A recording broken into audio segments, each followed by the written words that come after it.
Hi class, Dr. Isaacson here. I just want to go over the week with you. So for this week, as you know, we're going to be doing turning in your paper one. So let me know if you have any questions or concerns with that. And then I'll just kind of take you through the assignments, including you're going to have your introduction to paper two this week. So we'll go over that a bit. So congratulations for getting to week five. I know it's a lot of work, and I'm really proud of you for getting this far. And as always, let me know if you need help with anything or if you're getting behind, and we'll try to get you caught up. All right, so here I just remind people of the paper, but basically you just upload your paper for your first thing to do for paper one. Um, and I'll get back to you with the grade probably in a week at the most. I try to grade these as quickly as possible so that you'll get some feedback on that. And then we're reading My Mother Never Worked, a shortish reading, and that's what we'll discuss in the Zoom recordings.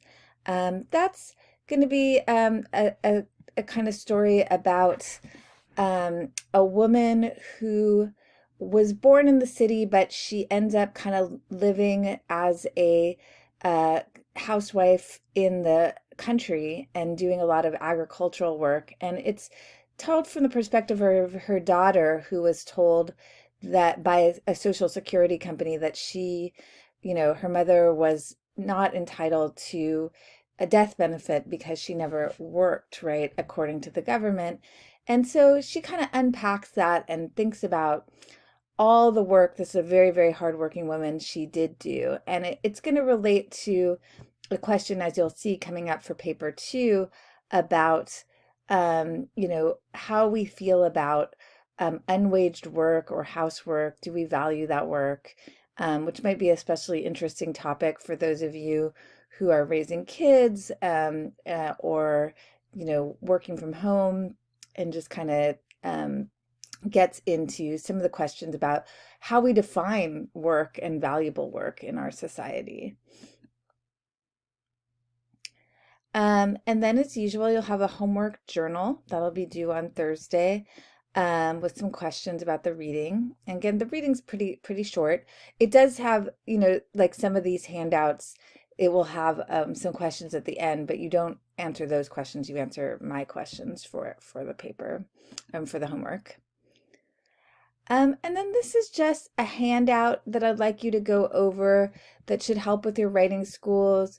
You're thinking about the difference of quoting, paraphrasing, and summarizing, and just kind of thinking through when you would want to most likely do which, and kind of giving you advice on what they all mean and how to do them.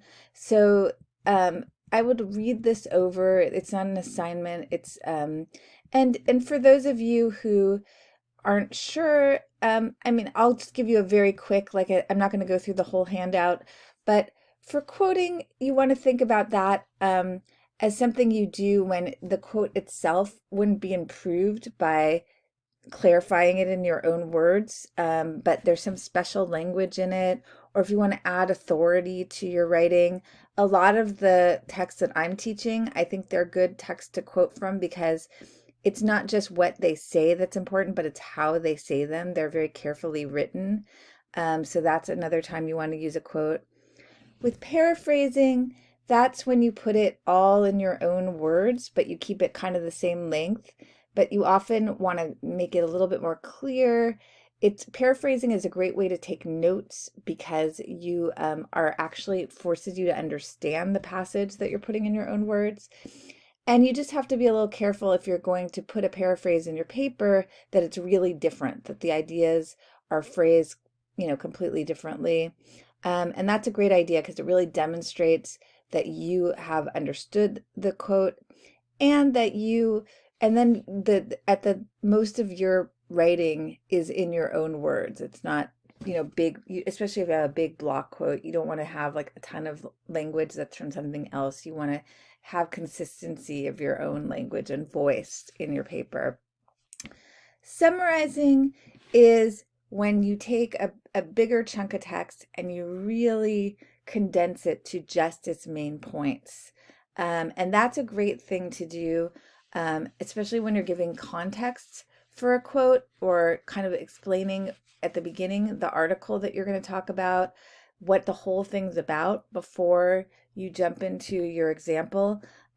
So I think it's a great idea to summarize every article you talk about a little bit before you jump into your examples. So this handout will go a little bit more over that in a little bit more detail. All right. Then there's a discussion on My Mother Never Worked. I've really enjoyed reading your discussions with each other. I've been really impressed with how supportive. And the only thing I would say for some of you, don't just say I agree or I disagree, but really give the reasons why when you're responding. So the question will be, do you think that unwaged work like childcare and housework are undervalued? Why or why not? And then you'll respond to at least one other student to say what you liked about their answer and how you would add to their points. So that's another assignment. That one's not due till Sunday, but I'm just kind of going over the whole thing. I think I'll make a separate video for going over paper 2, just because these videos time out at 15 minutes and I might need a little more time.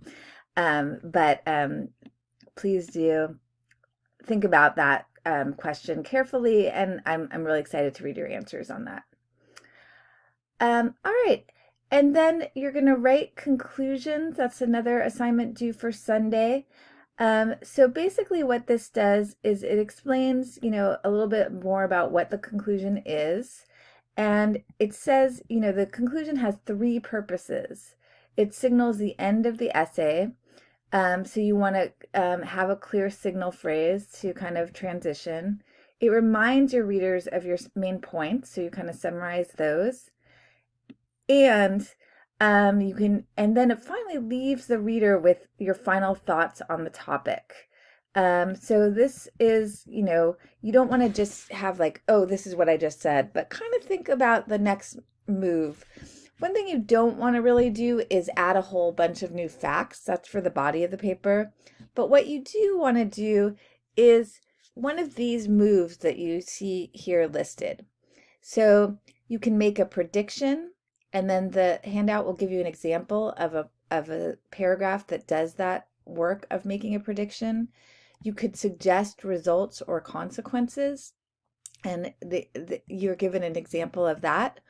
Or you could suggest a solution, make a recommendation, or make a call for action. And for that,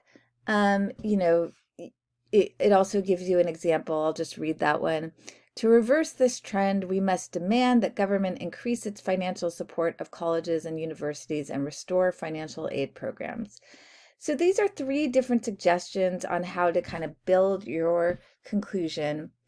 And after that, what you're given is a kind of pretend essay where they've written the introduction, they've written what the main body paragraphs are about, and you have to construct a conclusion for that pretend essay. And you want to use one of the 3 methods above to construct that. So it's just practice, and obviously you can bring that into your own writing as well.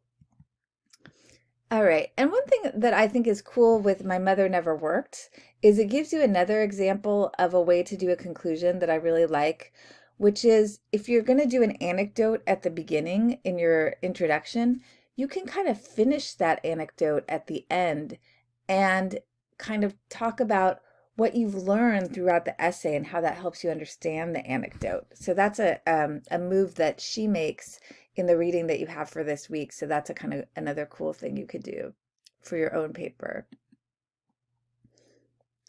All right, so I'm going to sign off now, and I'll make a separate video for the description of paper 2. So I'm sure to have enough time to describe it to you. But again, good luck with this week, and I will talk to you soon, and don't hesitate to get in touch. Bye-bye.